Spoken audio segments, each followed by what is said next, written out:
Бүгүнкү сабагыбыздын темасы сүйлөм мүчөлөрү боюнча талдоо, баш айтканда синтакс талдоо.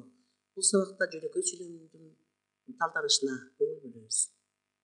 Биринчи, күндөрдүн биринде Виктор Гюго Пруссияга жөнөп калды деген жөнөкөй сүйлөм. Бул сүйлөм айтылыш максатына карай жай сүйлөм, түзүлүшүнө карай жөнөкөй сүйлөм, баш мүчөлөрдүн катышына карай эки тутумдуу сүйлөм, айкындыгыч мүчөлөрдүн катышына карай жайылма сүйлөм. Биз сүйлөмдөрдүн ирети менен берүүнү биринчи сүйлөмдө ирети менен бердик катары менен. Эгерде биз талдаган мезгилде ушул иреттүүлүктү эске сакташыбыз керек. Эми жөнөкөй сүйлөмдө дегенде талдап алалык. Эки тутумдуу сүйлөм дедик. Сүйлөмдүн баяндоочу эмне кылды? Жөнөп калды. Ким жөнөп калды? Виктор Гюго жөнөп калды. Бул сүйлөмдүн баяндоочу. Ал эми Виктор Гюго сүйлөмдүн ээси. Виктор Гюго кайда жөнөп калды? Пруссияга. Бул орун бышыктооч менен үзүк сызык менен чектер менен чыгып атабыз. Демек, Виктор Гюго качан жөнөп калды? Күндөрдүн биринде. Бул мезгил бышыктооч милдетин аткарды. Мезгил бышыктоочту үзүк чекит менен чыгып атабыз. Эми ушул эле сүйлөмдөрдү биз сөз айкаштарына ажыратабыз. Сөз айкаштарына биринчи ээрчү байланышын табабыз. Ээрчү байланышы менен баяндоочтун ээрчү байланышы болот. Эмне кылды? Виктор Гюго жөнөп калды. Сүйлөмдүн эки тутумдуу дедик. Эки тутумдуу дегенибиз бул баш жана сүйлөмдүн ээси дагы баяндоочтун экөө тең толук катышкан болсо, анда биз эки тутумдуу сүйлөм дейт. Виктор Гюго жөнөп калды. Бул ээрчү байланышы болуп эсептелет. Ээрчү байланышы. Андан кийин кайда жөнөп калды? Пруссияга жөнөп калды. Экинчи байланыш. Демек, бул жөнөп калды деген багындырыч түгөй, өзүнүн алдында багыныңкы түгөйдү, барыш жөнөмөсүндө турушун талап кылды. Анда бул башкаруу байланышы болот экен. Башкаруу байланышы болду. Эми демек качан жөнөп калдыптыр? Күндөрдүн биринде жөнөп калды. Мынакей үчүнчү байланыш күндөрдүн биринде жөнөп калды. Демек, жөнөп калды деген дагы эле багындыруч түгөй, өзүнүн алдындагы багыныңкы түгөйдү, жатыш жөнөмөсүндө турушун талап кылды. Ошондуктан бул дагы башкаруу байланышы болуп эсептелет экен. Башкаруу. Демек,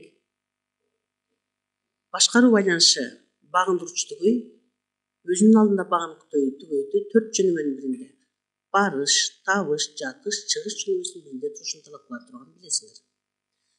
Экинчи сүйлөм. Алыстан поезддин беймал кыйкырыгы угулду.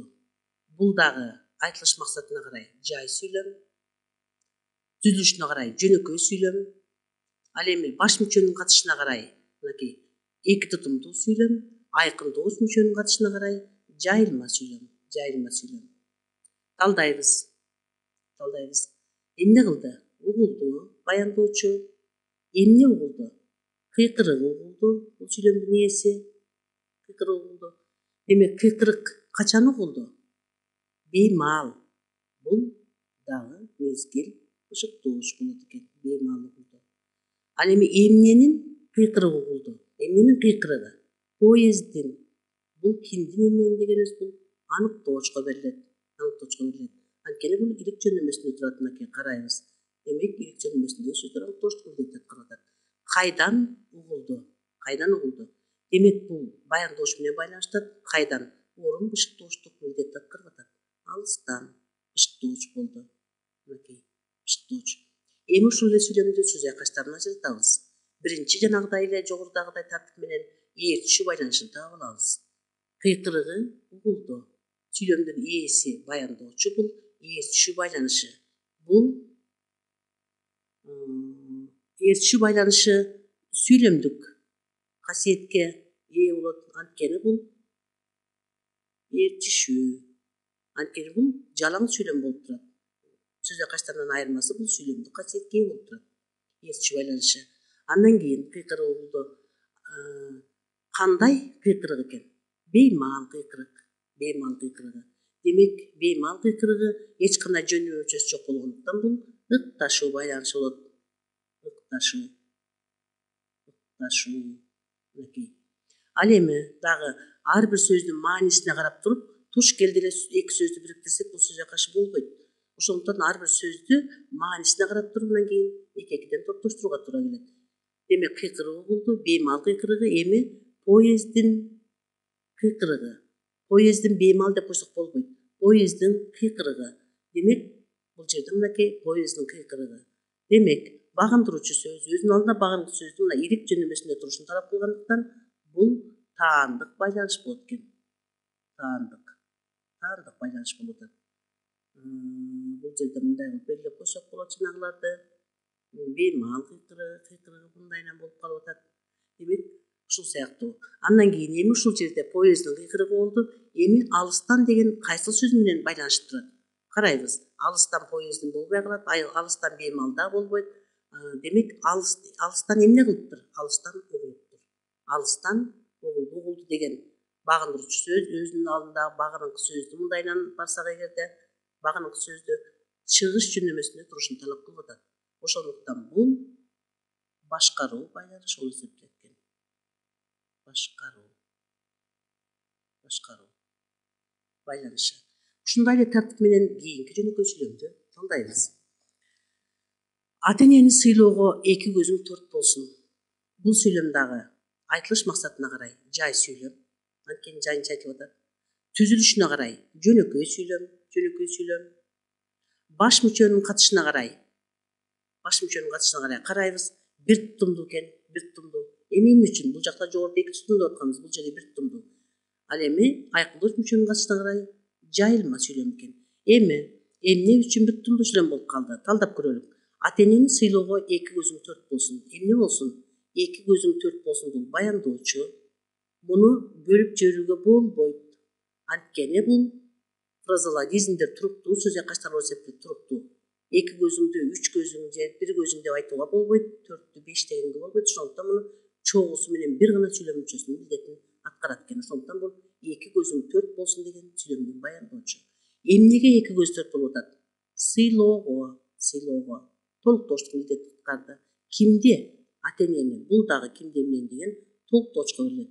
Ошентип балдар бул жерде сүйлөмдүн ээси жок болду. Бир гана баяндоочтун баш мүчөсүнүн бирөө гана катышкандыктан бул бир тутумдуу сүйлөм болуп калды.